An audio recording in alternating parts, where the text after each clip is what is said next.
Moirang Khunou ki Sangai ethnic park in nakanda hangliba tongan stall sing mapung phaba watpagi mami chawna tari amadi phambi naba leitaba ahangba stall singna ayambo oihori hiramasigi matangda Imphal today gi paudam ama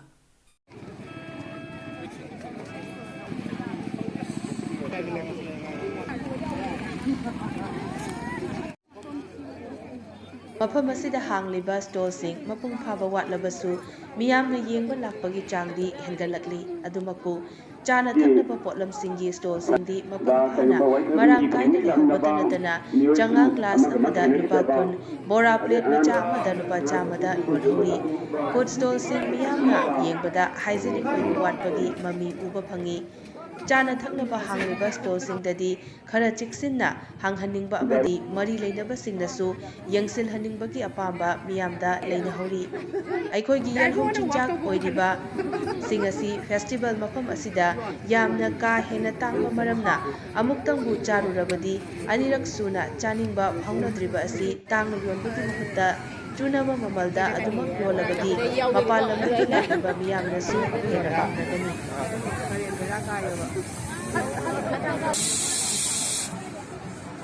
hangliba food stall singda food safety department na lokatliba thabak thorum singi matangda food safety administration Bishnupur gi food safety officer Dr. Nongale Bebamna Imphal today da wafam kaya thamlak Food safety Bishnupur team gi haitar food safety administration Bishnupur ko sisna mo khoina tawjariba thodang asina Sangai festival Moirang Khunou da tawbiba venue se tawbiba da food stall leiba mayam ase Sida khoina kamaina mayam sina chabada kidana sahangadage habadoko habadi moida license am paire natragana moigi ingredient mayam do kamaina sinari haira kanduda khoida satisfied oihanba oihanaba mayam gi sinba haitare ko adune khoina tawjariba thodang asina aduna khoina moida di mainly hygiene se maintain tawna yam moina haijare ko aduga tawbadabudi moina saigi carpet nung pet tawdana mafam se kitang mopani adum hygiene se yakna maintain tawbudi ngamoi habadi saigi kol ama chamakpa kholang matamda haidokpham hek pharak am tarakpa adudana adumoina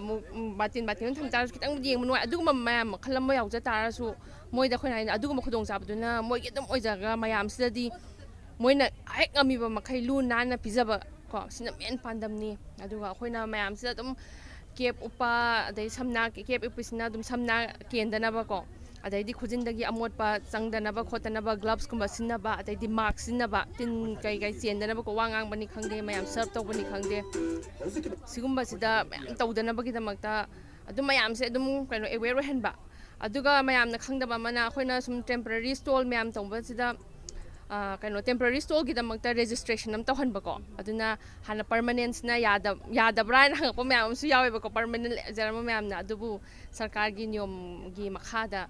temporary stall sing se ko 1 day gi oigera 10 day gi oigera tinjak putau tari license am pairaga niyom license paiba takem na te khoina tawjari base akibam de ohelina license haibase madi kitang niyom am dilaidana ko adugi wakhalon do porak na bagida magta registration tawhanbai wane ba ko adu registration tawhalakanda moina ming chale sarkar registration sarkar gi niyom se khoina khange ille habadune ba khoina kana tawjari se aduna admaina hygiene gi maintain tawrakanda da mayam nasu chaningna luna lamni haina kana public la iba mayam asina ki dana chaba ngamna do adugi pandam oidoine ba khoina tawjare basina ado hariba sigi matangda gi food safety department dagi hariba food stall phami ba singsa karam ba makhagi pot moida supply tawbagumba dugumba moi samsamna moina kai glove kumba sigumba supply tawbiba lay supply se kanogi ayambana di khangba khangbuna de dum purak narame ba ko khangdragana am khoina uptaba yade haduna aduna moina kayam inba indaba de khoina adum chalaga adum kano tawbadi monitor adum habade khoi stall leina dagi leidana ko yam yamakpanina kitang kano tawba yam ta adu tarsu akhoigi tawpham thokpati adum awareness oina dai tawgadabani na chagana khoidagi ain haise adum mayamda khara adum yendana khotana hand glove mask adagi kano se cap kumba khara adum kanogi masadi moina pujara kadam ne ko product tabadu de uptaba yade hadana khoina khara adum supply to bai ta ora sabak le re singju